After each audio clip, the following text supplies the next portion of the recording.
Okay. It's not coming up. I'm pressing it here. Okay, so we're going to look to something interesting this evening, and as you can see on the slide, you've got the picture of. It's just it's like the feast of the hand of God, and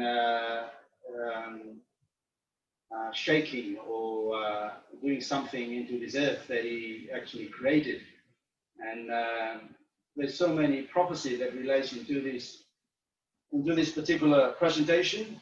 And tonight we're going to look into about the shaking of the Lord. Now it's quite very interesting about this prophecy because there's so many things that happen, throughout the history and even modern day or modern time prophecy. And it's connected to it's a wonderful chapter in the book of the Old Testament in Isaiah 24, and it talks about the prophecy of the state of the world and what will happen. And obviously there's many other prophecy that's relating to things like the coming of the Roman Empire and the Greek Empire, and he talked about the book of Daniel and so on. But there is many more that the Bible talks about, and the ongoing prophecy that has been fulfilled and is connected to Isaiah 24. And tonight we're going to look into this particular subject. It's called the shaking of the Lord. There is many aspects out of this particular title, and obviously, but in the Bible concordance or the dictionary, and it's got different meanings about shake or shaken or shaketh or shaked, and likewise shaking. I mean, obviously, there's a prophecy in Ezekiel 38. It talks about that God will shake the world in terms of the prophecy that will end up the end of the world, or the end of age, the age of, the ending of mankind, obviously, which when Jesus returned. And, but that's a prophecy that we actually, it's something that we haven't actually seen, or I mean, obviously many things that happen in many things around us. It's all connected to that prophecy. So the shaking of the Lord, and obviously as we go along through this presentation, and we're going to look into various accounts of many things that happens. It was also connected about natural disasters in Matthew 24 and Mark chapter 13 and Luke 24, and even many things that happen as well, wars and the money crisis and all these other things that connected to Revelation, etc. It's all related to this particular title, and it's always fascinating. I'm pretty much interested in prophecy and how the prophecy connected in one particular title, and I've always fascinated about looking at things like this.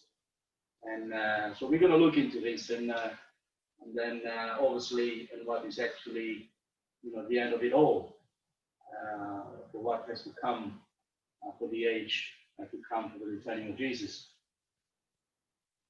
It says in Isaiah 24, when you had a time, you can actually look into this chapter. It's quite a very good chapter. I recommend it for you to read it tonight. And there is a wonderful prophecy. It's a global prophecy of what's happened before and the constancy of happening in terms of God dealing with His people Israel and the Gentile, and then later on He talks about the end of the end of the world. He says, and when thus it shall be in the midst of the land among the people, there shall be as a shaking. The word shaking, it means threshing of an olive tree. In other words, the word threshing is like to separate or to change. There's many more meanings to it.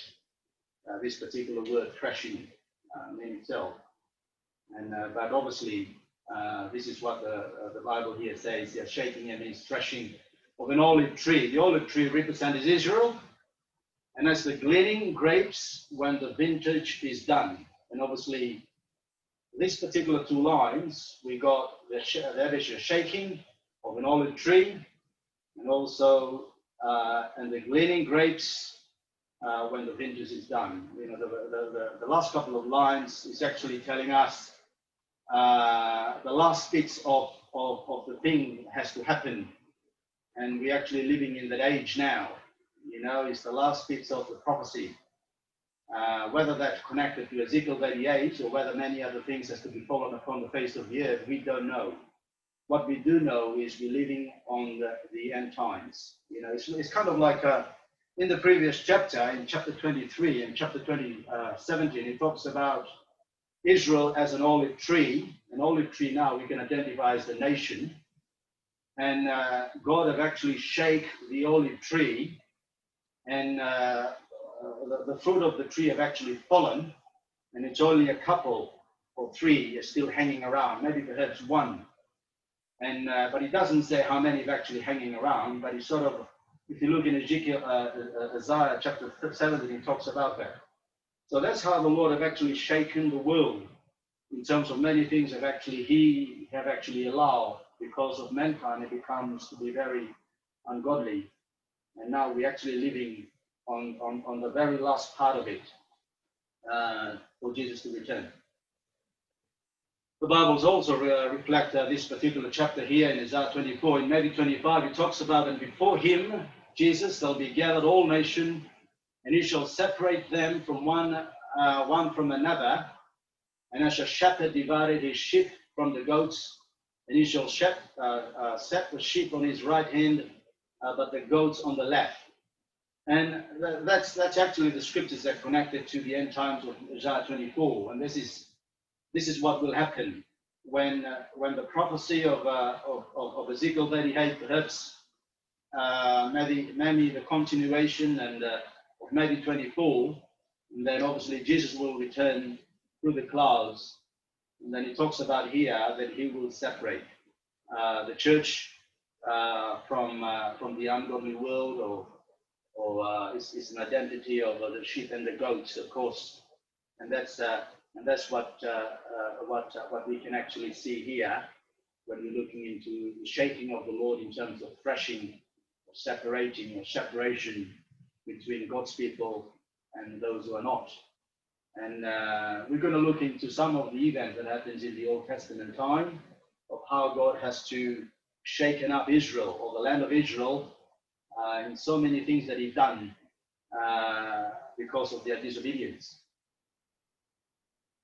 Now there shall be as the shaking, as far as the concordance and the meaning of this word shaking, as far as it goes and the meaning of it all, it goes on to say to beat, to surround, to remove of an olive tree, which is related to Israel. In the punishment of Israel in the times of the book of King, in First King, after Solomon had actually died, and then his son take over the throne of Israel. He was ruling over the 12 tribes. And then on the time when he actually seated over the throne, there was this guy called Jeroboam.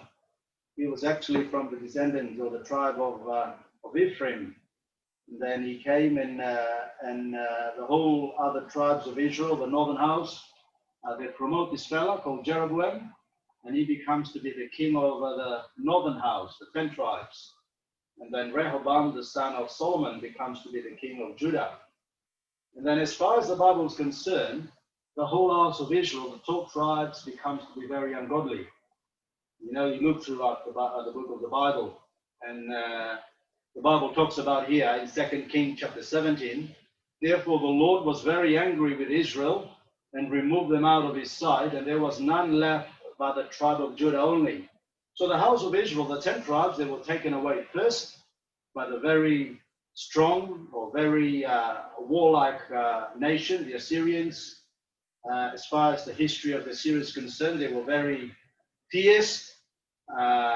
They would just take things by force, very powerful army. No wonder why the house of Israel, the 10 tribes, a lot of them got killed and slaughtered, and a lot of bloodshed, but obviously the majority of them were taken by Shalmaneser, the king of Assyria. And then obviously that is what part of the shaking of the Lord was it about. And then later on, the southern kingdom, Judah, because of their disobedience. And it says, and the Lord said, I will remove Judah also out of my sight, and I remove Israel, the 10 tribes, and will cast off the city Jerusalem, which I've chosen, and the house of which I said my name shall be there. So we see that God was very angry about his own people. And obviously, he talks about here the city of Jerusalem. The name of God is always there, and it becomes to be the city of David. It becomes to be the center of Israel, Jerusalem. And obviously, according to prophecy, Jerusalem becomes to be the center of the world matter.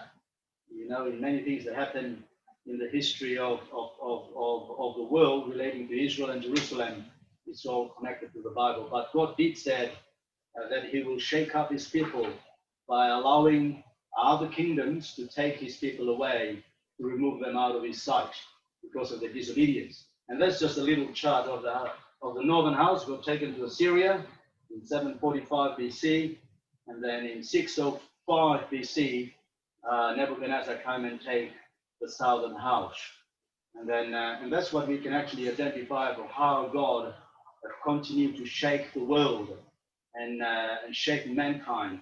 There is many other aspects out of this particular line itself, and it's just the way God operates. And this is some of the picture of the Assyrians came and flattened Samaria, burned down the buildings and so on. And the Assyrians, like I said, they were warlike. They were moved like machines, and that was the exile of the northern house, living Israel, and they were taken away with their very last king called Hosea, which is the king of the 10 tribes. And then likewise also their brethren down south, taken away by Nebuchadnezzar, taken away to exile, to captivity, and obviously Jerusalem was destroyed, and also was flattened, was burned. If you look into the book of Jeremiah and so on, it talks about when Jeremiah was actually dealing with the southern house of Judah, and then he talks about when they were in the hands of Nebuchadnezzar. Jeremiah was speaking a lot of things concerning them to keep the law and to walk in the ways of God, etc., etc. But still, they refused. So that was actually part of their punishment. The house of Judah, likewise, also the northern house was already taken away some time back then. And that is just a picture of Jerusalem. The top left, it was the Bible did say Nebuchadnezzar burned it down all, and a lot of Jews were killed and destroyed by the Babylonians. The Babylonians were not the same as the Syrians. The Syrians were very powerful. You can look it up in the historical point of view and the way they approached the enemies and so on. But God allowed his hand, allow all these other people to take his own people away because their life has completely become to change. Their ideas, their life, their lifestyle becomes to be changed, and they bring idolatry in the land of Israel, and that's why God has to shake up and take them away. And that's it never ends there. The prophecy, as far as the prophecy is concerned, there is many other prophecy that the movement of the northern house, they end up somewhere another part of the world. And likewise also the Jews, they end up returning back to Jerusalem. But there's another prophecy about that. But later on, the Romans came, and Jesus was around at the time, and he did say that Jerusalem will still going to be treaded down by the foot of the Gentiles. And obviously, that is still part of the shaking of the Lord, because they did still reject God, and they still rejected Jesus Christ, the Son of the living God. And Jesus did say that the Gentile will come and trod down Jerusalem. And again, there was a lot of killing, and a lot of people died, including some other Gentile people who were mingled around at the time. Likewise, also some of the northern house of Israel was still pretty much living in Jerusalem, for so many hundreds of years, and they become together with their brethren, the Jews, when they return back during the time of Nehemiah. They rebuild the temple for Jesus to arrive, and these people become have their own ideas and philosophy of their religion, and God has to allow this to happen. And the reason of all these is, now, if you remember the prophecy of the Jews alone, because the word shaking back in the previous slide, it means threshing. In other words, separation, separate or replace. And God have actually allow these people to take his own people away, and to bring in the good ones into the land of Israel. Replace the bad. So the good replaced the bad. So the good was the good Jews. They actually came and rebuilt the temple. It became to be the temple of Zerubbabel. But obviously, I think it was last week or the week before, these good Jews, or these faithful Jews, as far as their life concerned, when Jesus arrived, when the Son of God was born through Joseph and Mary, of course, born through Mary, and as he grew up preaching the kingdom of God, these good Jews becomes to be turned bad. And then later on in 70 AD, the Romans has to come and take them away. So God was pretty much, he knew what the outcome of mankind is going to be like. He knew that his own people will still reject the Son of God, and God has to shaken up the land, shaken up the house, shaken up Jerusalem, shaken up many nations to move to and fro to defend Jerusalem, perhaps, and defend and support the allies of the Roman Empire. There is many things that involved, but God was in charge of it all. He was the one who moving things, allowing things to happen, so mankind can know that the God of the Bible is the true and the faithful God, and he's also the jealous God as well. Now, before we go forward, now there is many things that also happen in the Old Testament. We talk about famines and earthquakes and pestilences, and somebody was saying the other week was what was it? The leprosy was part of the disobedience or the curse from God to mankind. And likewise, it's not just leprosy. We look at things like famine and earthquakes. There's a few occasions in the Old Testament where people make the wrong move or make the wrong decisions. We see things goes wrong, whether it's a heavy bad storm or whether it's a famine or whether it's pestilences. If you remember the time of Elijah, there was a time where there was a famine. There was no rain in the land. It's just because of the northern house becomes very wicked, and God has to punish them by shaking them, allowing something is part of their punishment. And obviously, we live in a time now where we're still surrounded by all these things. It doesn't mean that God is punishing us. God have already sent his Son, Jesus Christ, who died for our sin. And therefore, it's the salvation of our soul is highly important than any other sicknesses that we come through. We're still surrounded by famines. We're still surrounded by pestilence, even now the COVID-19 and so on. And we do have people who've been healed in our fellowship, COVID-19 and all these other sicknesses going around. But it's all part of what happened before in the Old Testament, and we still pretty much face it now. And when Jesus came, he declared really clearly that this is all just the beginning of sorrow, but the end is not yet. So we see that the New Testament, the way I've actually laid out concerning the shaking of the Lord back in the Old Testament of the prophecy, and it's connected right through when Jesus spoke about earthquakes and famines and things like that. No wonder why Paul the Apostle also mentioned about the perilous time. It's all part of Isaiah 24, the shaking of the Lord. And now it's not just a local shaking in Jerusalem, it's now a global shaking for the worldwide matter. So God is still going to be God, and His word is always true.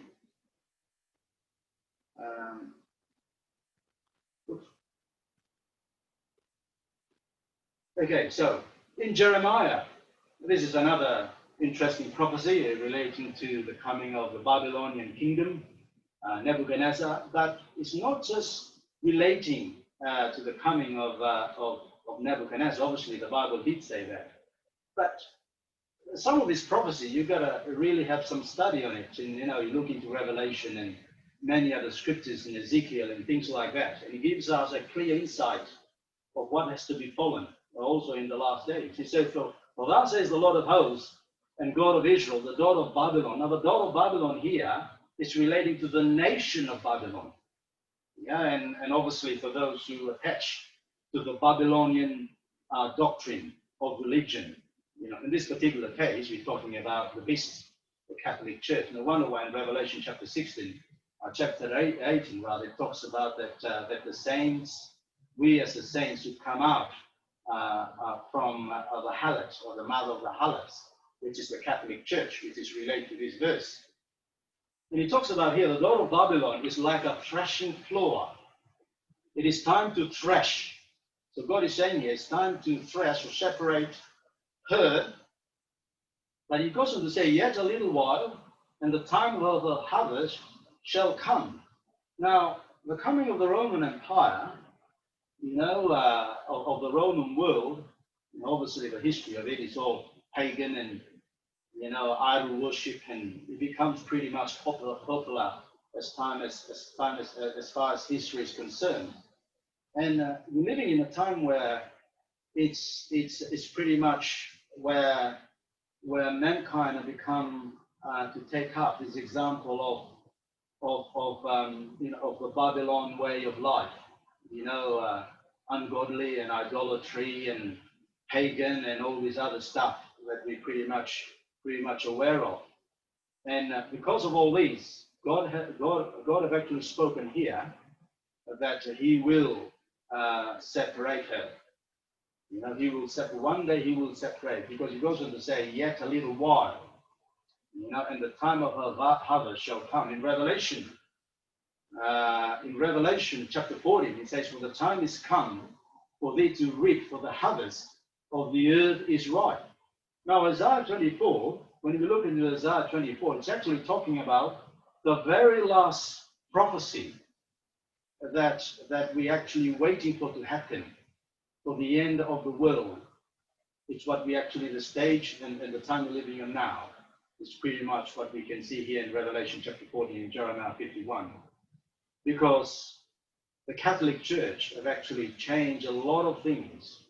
And now many churches, including the unbeliever or the believer, they're pretty much following the way, the Catholic way of doing in their lifestyle and the way they've actually gone. I was looking into the history of Britain. He says here, obviously the history of England, nowadays people are very godly. The church used to be very powerful. If you look back in the time of the Vikings and the Anglo-Saxons, like the churches are so powerful.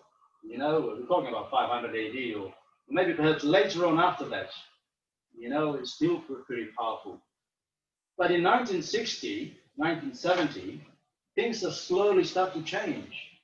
The ungodly law starts to come in. You can actually look at this up, believe it or not. And the way the Babylonian system have actually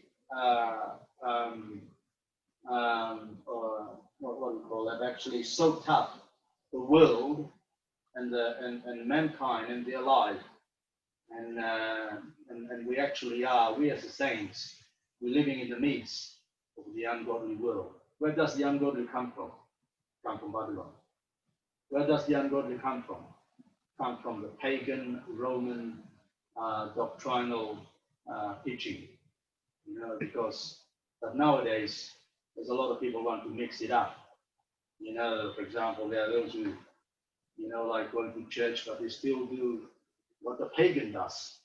You speak to anybody against, you tell them that they're wrong, and they don't like the sound of it because they want to be friends with the Babylonian system. but Revelation makes it really clear. You know, the lifestyle and the way the world has gone, it's actually it's actually right. The world is in a position, it's right. You know, it's ready. It's actually pretty much in place for something to happen, as far as prophecy is concerned. And then another little interesting here, it says here, as the gleaning grapes and the vintage is done. So as I said, it's just the last bit of things. You know, you're picking up the very last things of the prophecy here. You know, like for example, if you have a farm and you go and harvest, you know, you take the main things in your farm. You know, the things, perhaps the things you see, are the things you not necessarily the things you like, but what you've got left is some bits of the thing in the field. Then you go and get the last bits of it before you're taking it all on board. And according to prophecy, that is actually the way, you know, the world is going at the moment. You know, the very last bits of it. You know, it's like you're shaking up an apple tree and you've got one fruit left on the tree. That is the actual thing that is very much similar to what talks about here in prophecy. There is only one fruit that has to be dropped on earth. We're just waiting for that day for the Lord to shake it up again for the final destructions of the world. In Matthew 24, it talks about here, verily I say unto you, this generation shall not pass till all these things will fulfill. Now, when Jesus talks about here, he was actually speaking on the generation that was the generation that he was with. But it's not just that.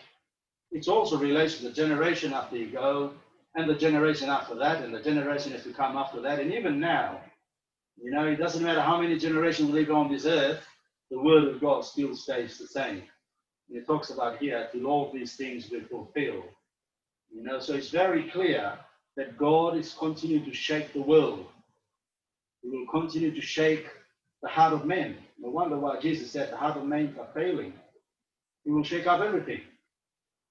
You know, because if you look it up in the scriptures, there is a lot of shaking that happened in the history. God allowed those things to happen for a reason.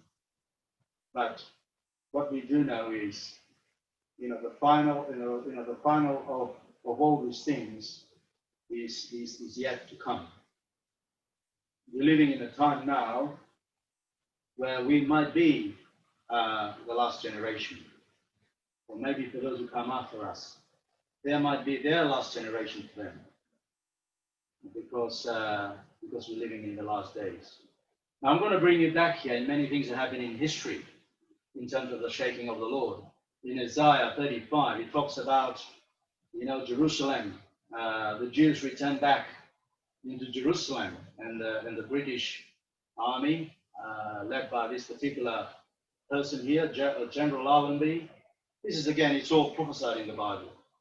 You know, this is all part of this particular line here, as the gleaning the grapes when the vintage is done. It's not something that we're looking forward to happen tomorrow or next year.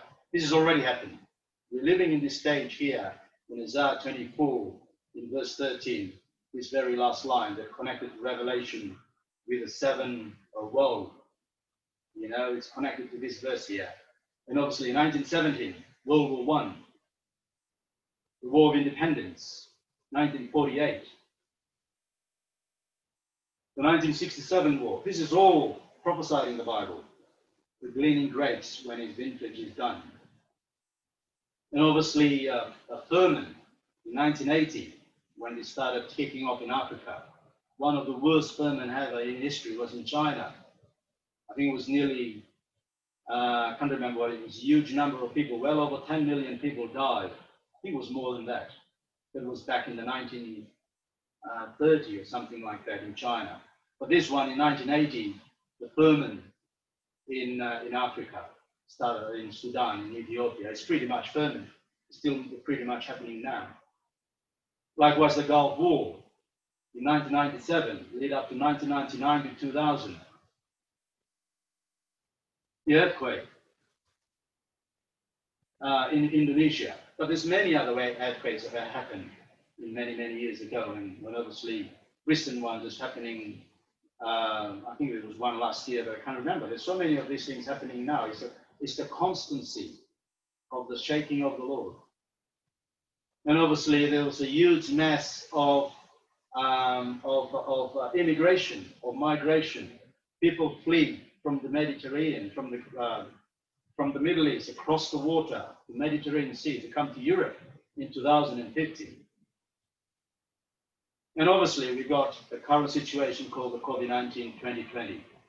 Now, there is much more that we live in a world, in a very chaotic world, that we've seen many things. We've come through a lot of things. We've heard a lot of things.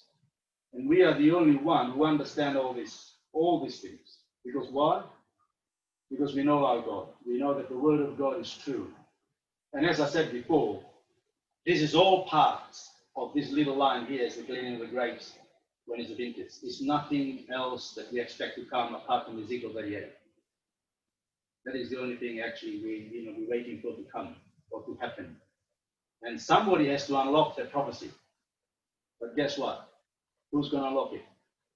God will still going to do it. He's going to allow it.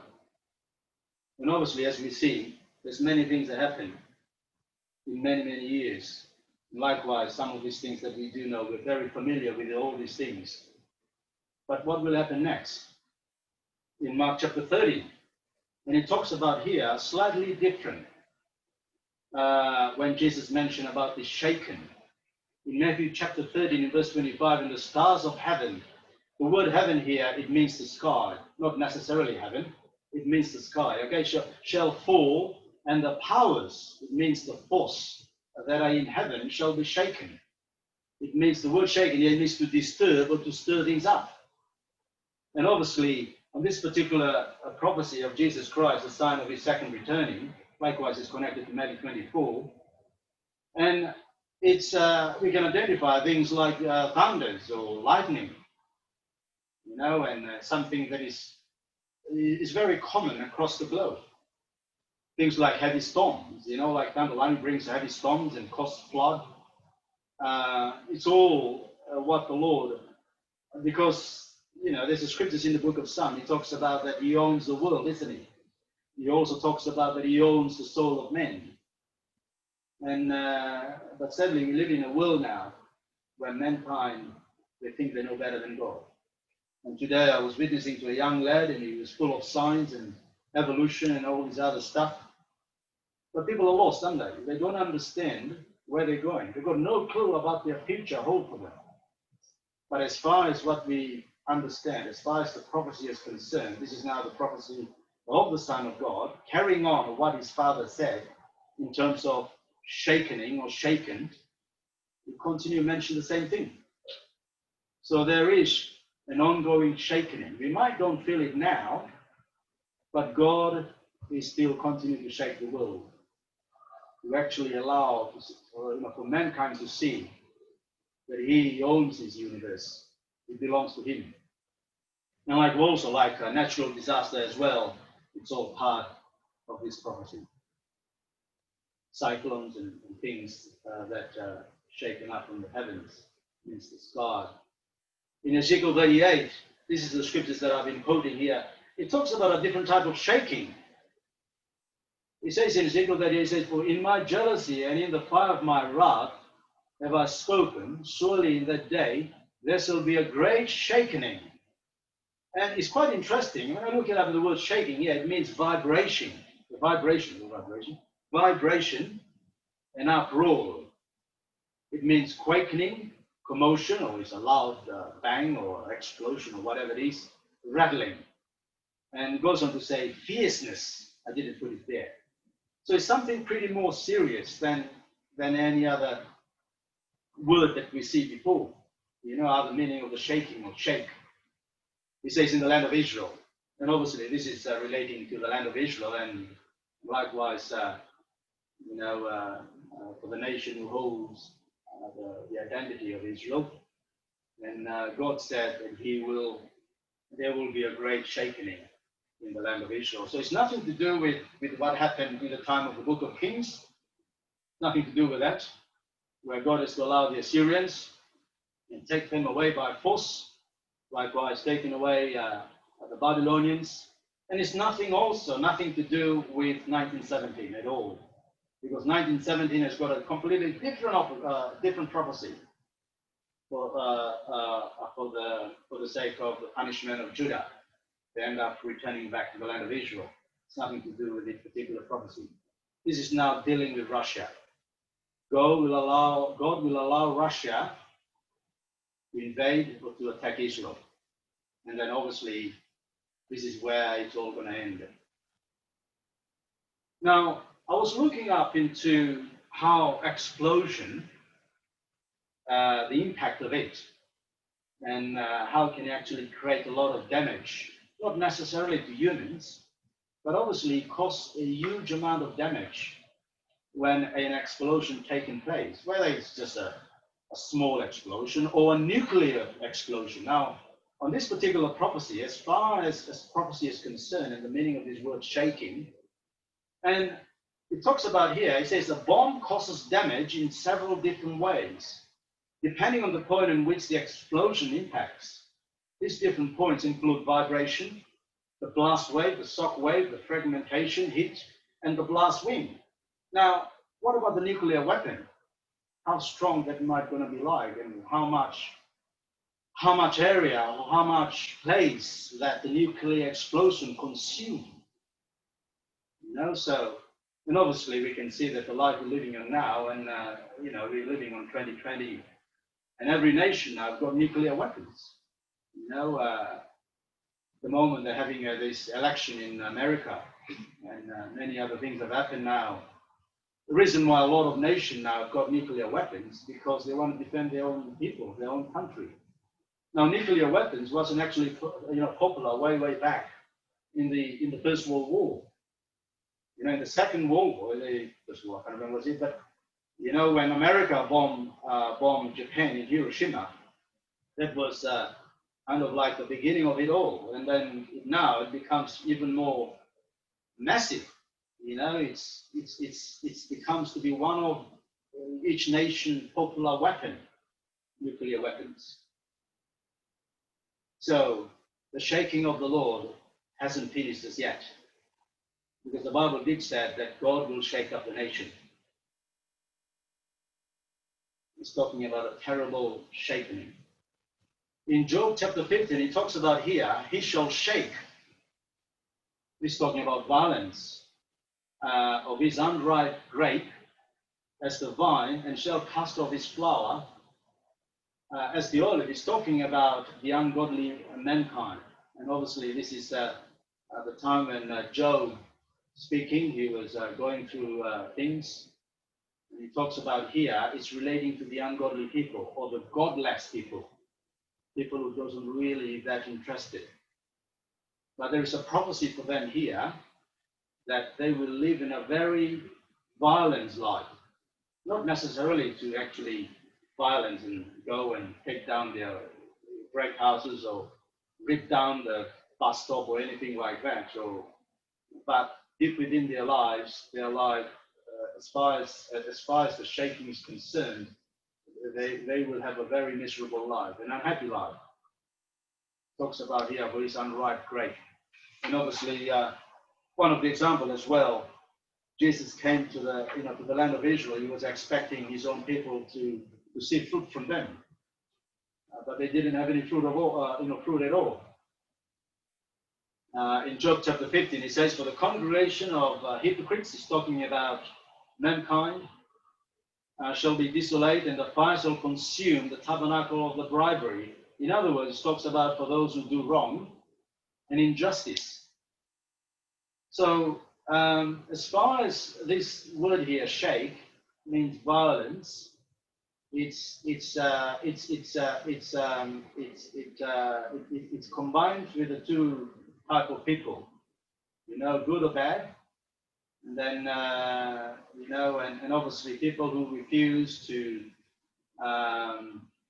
do what is right in the eyes of God, or in Revelation, it talks about the penalty of these people.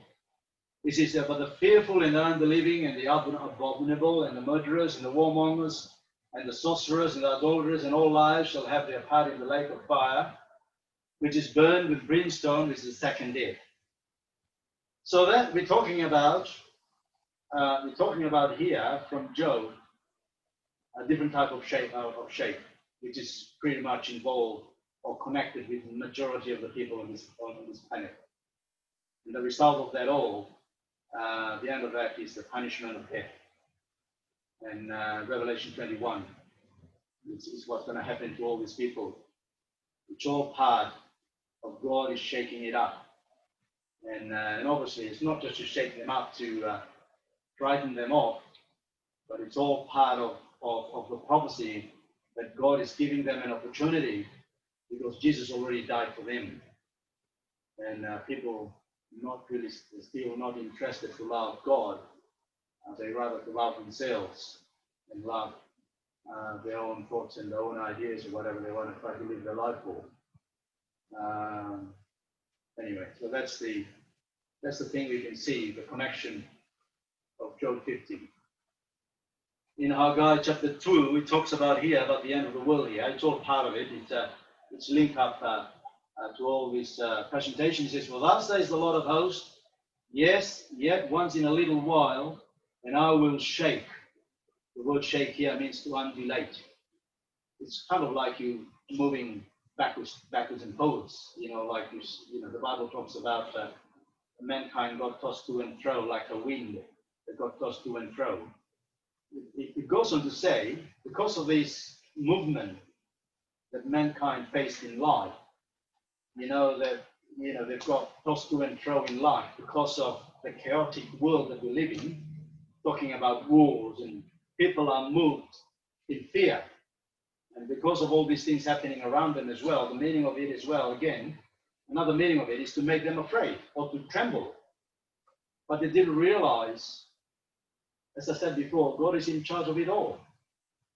It's all there to actually for mankind to see, and they can actually direct it by God. If they're searching for God, then they come to us. They too can be saved. He says, the heavens and the earth and the sea and the dry land, and I will shake all nations, and the desire of all nations will come, and I will fill this house with glory, says the Lord of hosts. So he's talking about the church. That he will fill their life with the Holy Spirit, and then obviously to be the child of God, and that we are the only one that we actually found God.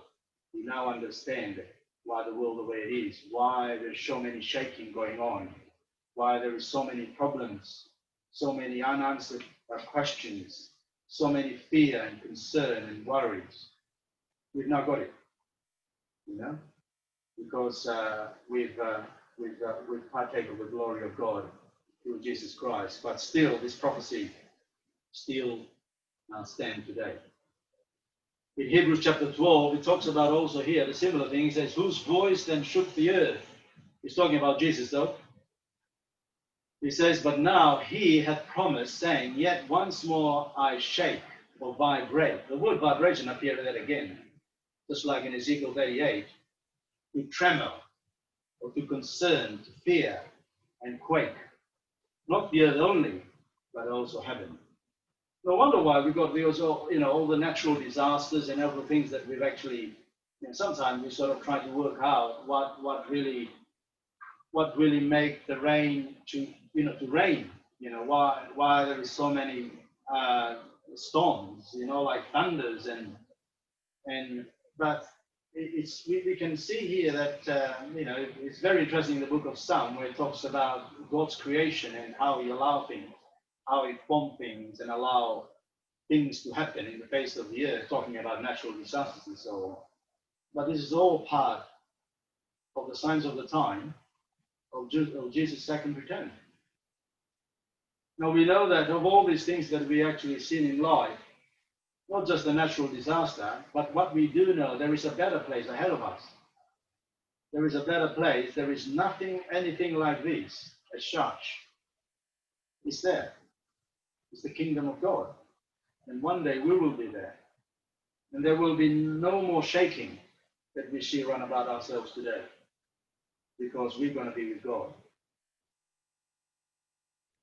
But some of the example of these things, when God talks about here, when he's shaking things up, as you see before, the lightning, the floods, natural disasters, earthquakes.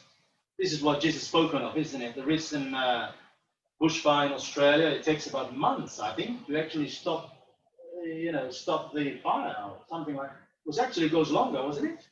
The bushfire in Australia, it goes on and on and on. There was a lot of people killed. I mean, obviously, it might be started off by one person, we don't know. But, God, no matter whatever happens, God is still in charge of everything.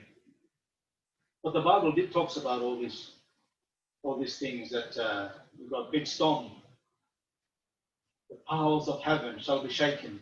Obviously, tornadoes. We don't have tornadoes here in England, and it's popular in places like in America, and we got hurricanes or storms bring a lot of problems. Many countries, they faced a lot of hurricanes and cyclones. It cost them a huge amount of money to replace what the storm had actually damaged. And likewise, the slides, many other storms, natural disasters, explosions, wars, killing.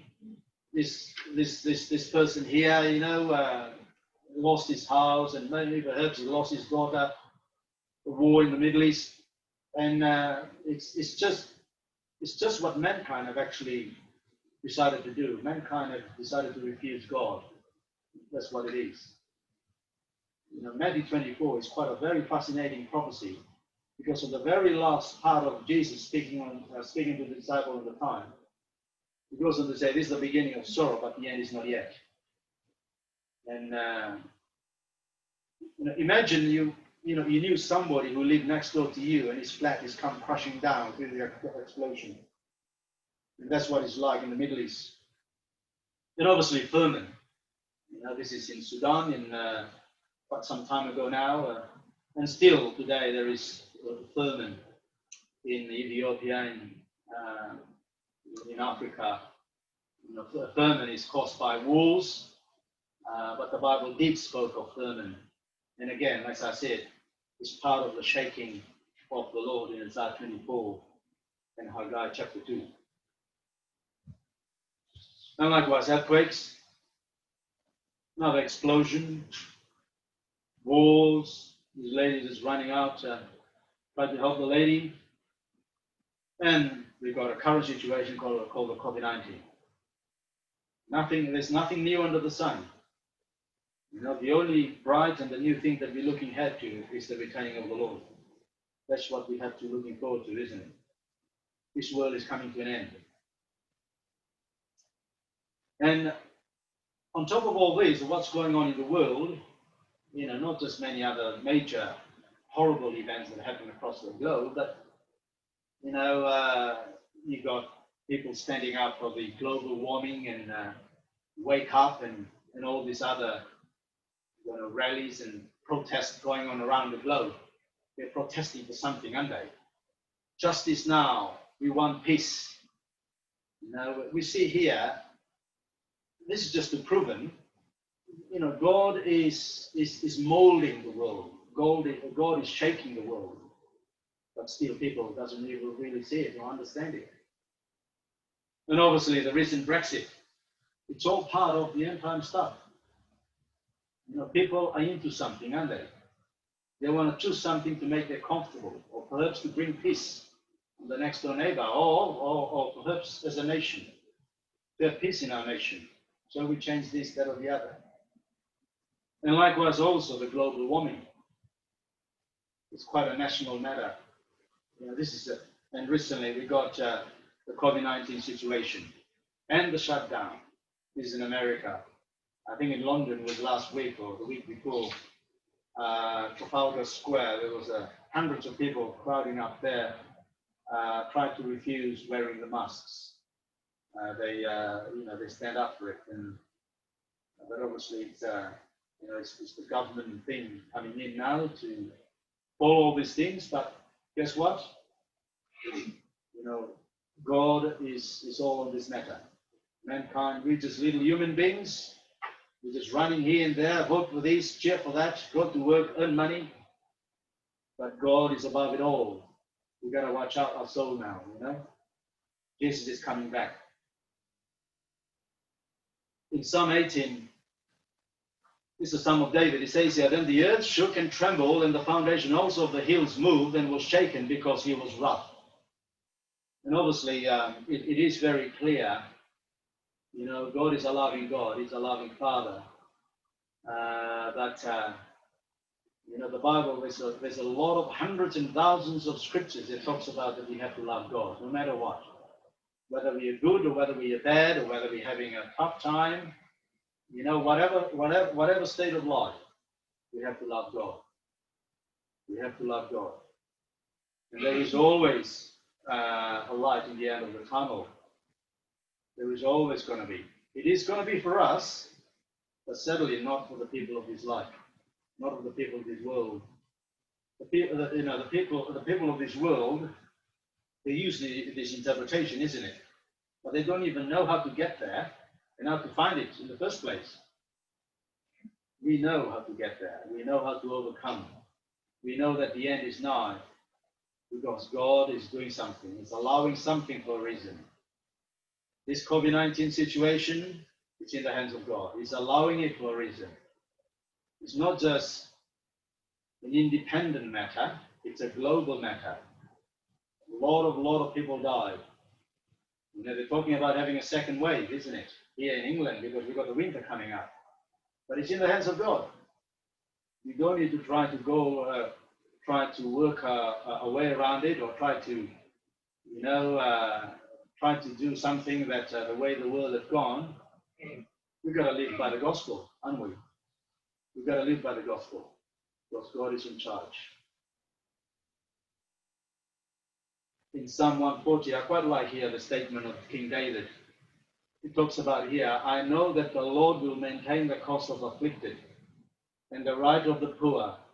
Surely the righteous shall give thanks unto thy name. The upright shall dwell in thy presence. That's just one of my favorite scriptures in the Bible. David, he was going through a very hard time. Imagine a king going through a very challenging time. We are pretty much the same. I mean, we don't feel the way that David felt. We don't have to feel like because we are filled with the Holy Ghost, aren't we? We don't need to worry and concern and start voting for Trump in America or support political system that's going on around in the world. I mean, obviously, we are in the world, we're not of it. We still do. We gotta be doing things whatever is ahead of us, but still deep within our heart, we vote for Jesus. We vote for Jesus. We walk with Jesus because He's coming back for us. Just leave the problem to His end. Leave all the situation to His end. Because why? God is allowing something. He's allowing this for a reason. He's allowed wars, He's allowed earthquakes and famines, and it's been going on for years and years and years. But guess what? We are living on that stage where the very last fruit of an apple to fall. The very last of it. And David here, going through a tough time, but he still looked to God. He said here, surely the righteous will give thanks. He was righteous. He comes to a stage where he knew what his weakness was. He said here, I will look to God. I will keep looking to God. I will give Him thanks. I'll give Him praise. Because he also said, right in the very last part of his sentence, he said, the righteous or the upright shall dwell in thy presence in the kingdom to come. And that's just the picture of King David. And not sure whether it's him or not, but anyway, just a little picture. That's the very last scripture, just to finish off here tonight. So back to Isaiah 24. talks about here, there shall be a shaking or a threshing.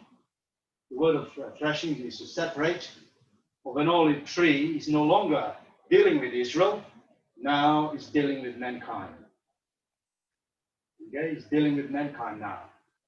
It's dealing with a worldwide matter. Young and old, women, whatever color, whatever race, God is dealing with them all. He's shaking them up, shaking us up. He's shaking up the world for a reason. And one day something will happen to allow his son to come back and to take us home. No wonder in Revelation it talks about blessed and holy is he that take part in the first resurrection, who such the second death have no power, but they shall be priests of God in Christ and shall reign with him for 1,000 years. So that is actually the threshing part of it. That is actually the separation part of it. That is actually Matthew 25, when Jesus comes back and separates the sheep from the goats. He's going to separate us one day. And there is many scriptures that talks about you got to watch and pray. You got to keep your eyes switched on. There is many of it. And in 2 Peter chapter 3, it talks about, nevertheless, we according to his promise, looking for the new heavens and new earth, wherein it dwelleth righteousness. The world we're living is dying. The world we're living is mad. It's crazy. It's chaos. It's got problems after problem. Each and every day, mankind wake up, guess what? There is problem. There is problem each and every day. Whether problem to do with themselves or families or work or whatever it might be, because we still live in this flesh. But the only way that they can overcome their problem is through the Holy Spirit. But there is a wonderful promise here that Jesus had a wonderful promise for his church, that we got to be part of it, the first resurrection. So the shaking of the Lord hasn't finished just yet, because the very last part of his prophecy has to happen.